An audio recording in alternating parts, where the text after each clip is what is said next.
Hello and welcome to EDHREC's Upping the Average, where we take a commander's average decklist as compiled by the data on EDHREC and make some quick swaps to it to help take it from being a good start to a great one. This week you are cordially invited to an audience with Her Royal Majesty, first of her name and breaker of games, Queen Marchesa. Queen Marchesa is a 4-mana 3/3 Mardu commander with Death Touch and Haste, and when she enters the battlefield, we become the Monarch, which lets us draw a card at the beginning of our end step, but it will be taken away if an opponent deals combat damage to us. Luckily though, if an opponent does take our Monarchy, at the beginning of our upkeep, we'll create a 1/1 Black Assassin creature token with Death Touch and Haste to help take it back. Our queen demands fealty, and her page is full of advisors and protective enchantments to keep her kingdom, or at least her throne room, safe from outside intruders. Before we get started, the introduction of the monarchy mechanic into a multiplayer game of Magic does kind of mean that we have two potential build paths to go down when we're tuning up this list. Option 1 is that we play a hyper-defensive, almost pillow fort type of game, holding onto the monarchy as steadfastly as we can so that we can accrue a lot of card advantage over time. And option 2 is basically the opposite, where we actually are fine giving away the monarchy to other players to basically encourage our enemies to all fight each other over the right to wear that crown. It's good to know which of those strategies you prefer when you are building and tuning up this deck. For example, if you prefer the second option, you really want to stuff the deck with a lot of ways to encourage and sometimes even force enemies to do combat with each other, rather than focusing on building up your defenses. But for our purposes, the majority of what we're finding on Marchesa's page does really seem to benefit the first option, playing hyper defensively. Basically, we're going for a don't make me get up off this couch type of strategy. Don't get me wrong, we still plan to sprinkle some animosity between other players so they focus on each other rather than on us. We just won't be using the monarchy as an ingredient in that particular diabolic scheme. Alright, let's load up Queen Marchesa's average decklist into the Architect deck building website, and remember, any swaps we make must either be cost neutral or help lower the price of the overall list. What a twisted collection of political trickery. We've got removal, we've got dragons and angels, we've got charms, mana, tons of defensive enchantments, and some really mean ones too. There's a lot going on in this kingdom. We're going to make improvements to this deck in the following 3 categories. First, castle defenses. Second, subterfuge. And third, we'll celebrate Coronation Day, aka our victory. Let's start with the castle defenses. Impressive though our defenses may be, Marchesa has many political opponents, so we must keep our queen protected. To that end, we are firing the laziest defenders from our castle and instituting some new, more sophisticated forms of protection. First, sorry Baird, but your tax is easier to pay for than it looks. Plus, you're a creature. Very, very killable. Bye, buddy. Kazul is more complicated. He doesn't specifically stop us from being attacked, but he does definitely discourage it. I'm still gonna give him the chop though. It's a lot to ask for 5 mana, especially since it means we have to lower our defenses to play him by removing our ability to cast instants to get out an expensive guy that still doesn't do a whole lot against creatures with flying. So Kazul is also out of here. Teysa gets the chop for similar-ish reasons. I'm just not impressed by this for 7 mana. Our opponents will still be able to hurt us and steal the monarchy, and may not have lost a huge creature to actually do it.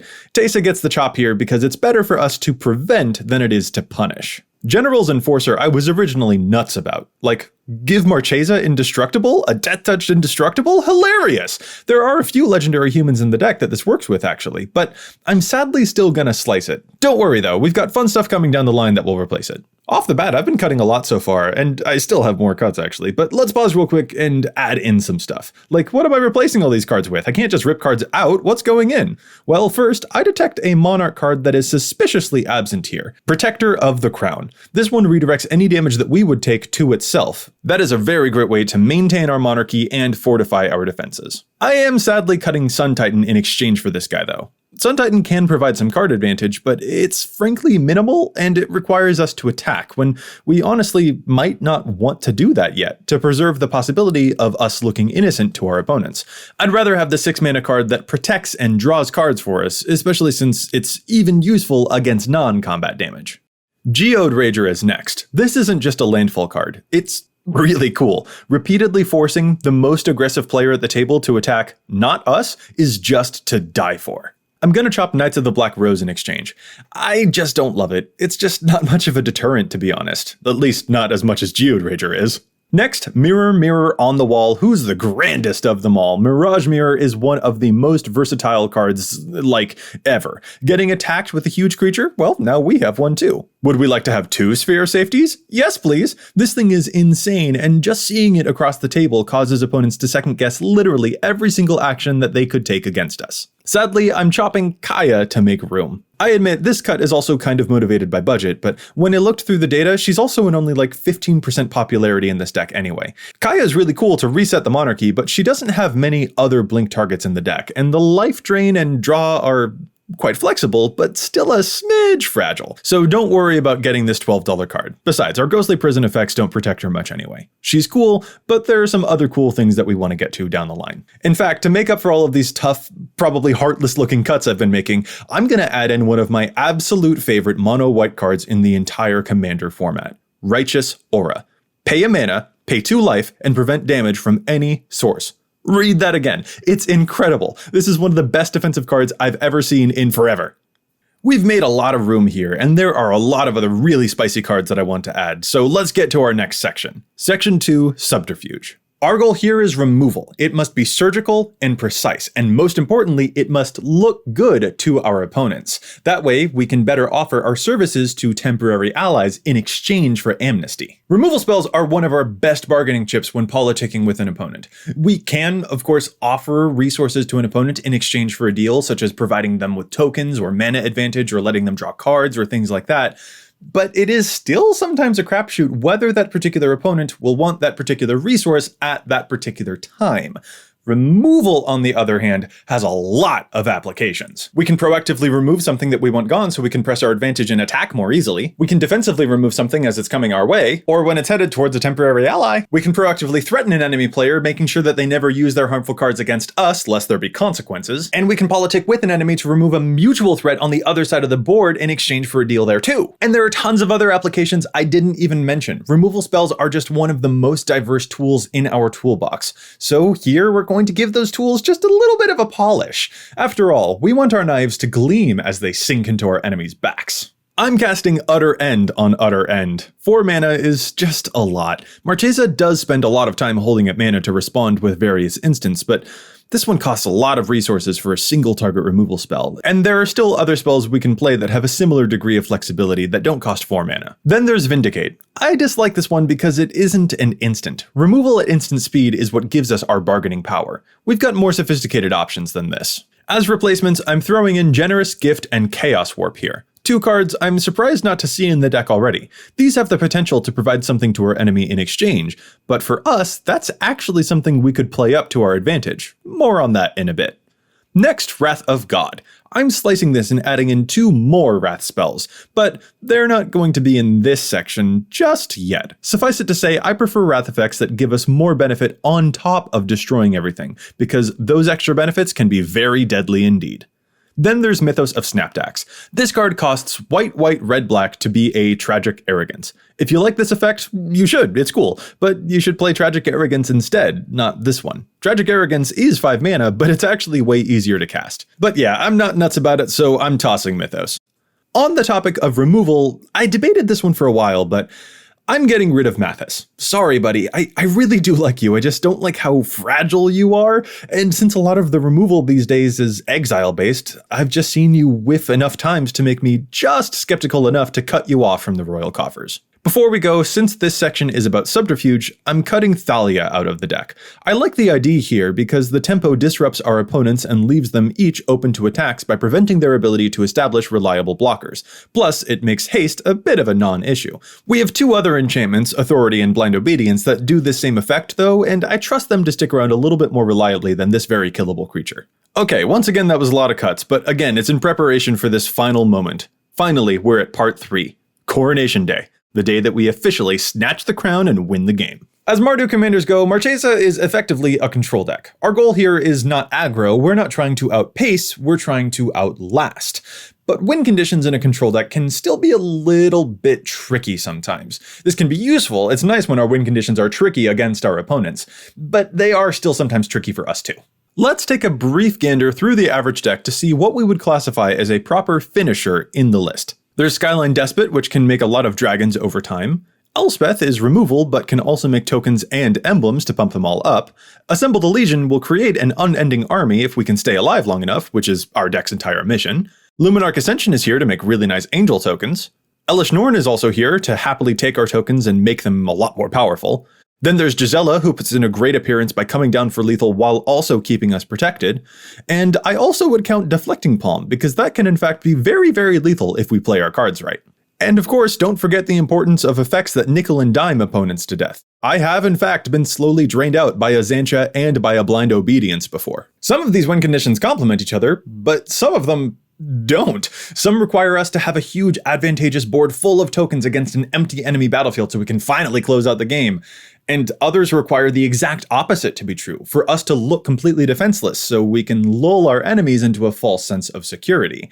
And that's the fun part of this deck, navigating the twisting tides of battle to find exactly the right type of win condition at exactly the right moment. Note too that there's not a ton of cards that fall exclusively into the win condition category here, and the ones that are here still may take a little while to actually close things down and properly end the game. So I do want to spruce up this section, but I still want to make sure that we keep our defense as our top priority.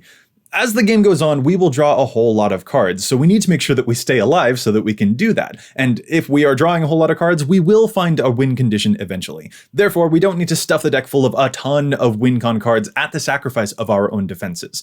In fact, if everything goes according to plan, we really only ever need to draw one of our win condition cards. So the more that these win condition cards can play dual roles, the better off we'll be. If they can protect us and then later on help us win the game, that helps us more easily transition from innocent looking to backstabbing assassin. But that means it's never the job of any one card to lead us to victory. Rather, it's our job to study the direction that the game is flowing. Is she suiting up one big creature? Are they assembling an army? Is there an opening over there? And then use our cards, and maybe our politics, to influence the game to travel in the direction that we want it to flow. That's what I want us to explore in this section. Win conditions for us are just not about individually powerful cards. Instead, they're a matter of preparation and putting ourselves into the right position for when the right time comes. It may appear to our opponents that an assassin has come out of completely nowhere, but Marchesa's been planning that hiding spot for a long time now. So to business. We've made some space, so let's get adding. I mentioned Wrath spells earlier, and I'm adding those two in now. Deadly Tempest and Incite Rebellion. This probably looks bizarre. These are removal spells, Joe. Why didn't you put these in the removal section? And my response will be simply that, yes, these are removal spells, but they are also very specific punishments for a very specific type of enemy. I have used both of these cards for lethal before against tokens players who had no idea what was coming. And this is exactly how we should use these spells too. By making ourselves look helpless, oh no, the token player is going off, whatever will we do, we'll punish their hubris. Marchesa thrives when we use our enemy's own weight against them, and if nothing else, these are great spells that keep the board clear and help deal a little damage to get people into lethal range later on. Now, those spells address a go-wide battlefield, so let's turn our attention now to cards that help against an enemy who's gone tall. If someone gets a huge 30-30 creature out, well, we'll introduce them to our friend the Brash Taunter. This is a hyper-defensive creature that really lets us have some fun throwing damage around. If our opponents want to play big creatures, they will have to do so at their own risk. But that's not the only card I'm adding in this category. My favorite inclusions to this deck, out of all the cards recommended, are the cards Backlash and Delirium. Tap down a creature, and then that creature smacks its controller. It's like a deflecting palm, kinda, but a bit more proactive. Just by throwing these cards in here, we've upped our defenses against two very popular strategies, and made their own power into their own downfall. We're not quite done yet though. Insurrection is too expensive for us to add, but you know what? Mob Rule is nearly the same thing. So let's get that mob in here. And finally, I'm adding in the card Fury Storm. This probably looks like a weird card to add in this final section. Like, is this really a card that can help us win? But yes, it is. Marchesa is nearly always being cast ASAP, so Fury Storm is copying a spell twice minimum. The things we can copy with this card are just insane, like genuinely insane. We just added some cards that punish players who have creatures, but some strategies like Spellslinger don't play a whole lot of creatures. But this can be a very effective tool against that exact type of strategy. If a Spellslinger player doesn't have any creatures for us to punish them with, well, I mean, first of all, we can amass our own army against them, but also if they try to do a huge Comet Storm, for example, well, good luck. If someone tries to cast a big Exsanguinate, cheers! Did you play a Mystic Confluence over there? Sweet, yeah, we'll do it twice, maybe even 3 times. Fury Storm sets us up beautifully, and that's what it's all about. This is the type of card that lets us position ourselves however we like to prepare for a surprise attack that is far more powerful than our opponents can anticipate. The last thing we're going to do is switch out these Thriving Lands. I don't know about you, but I just feel like they're kind of for Commander, and we've got better options here. And there we have it, our final deck list. You can find the link in the description below with all of the cuts in the Maybe board. I have just received a message that you may be part of a conspiracy to steal the crown from the Queen. I will summon the guards to take you away, and while you are awaiting your sentence, you may attempt to prove your loyalty to the throne by leaving recommendations below for ways that the Queen may improve her rule. Thank you for your time, and always remember to watch your back in the kingdom of Queen Marchesa. Long may she reign.